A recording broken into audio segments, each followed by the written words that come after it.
Oh, ito naman yung version ko ng Bicol Express na may sitaw at talong.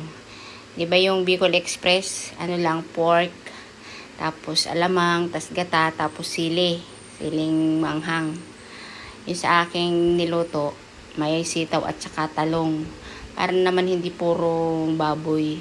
Para may ibang lasa naman na matitikman. May gulay. Naglalagay ako ng ng suka sa aking mga niluluto. Konti lang naman, wala pang, siguro mga isang kutsara o kalahating kutsara.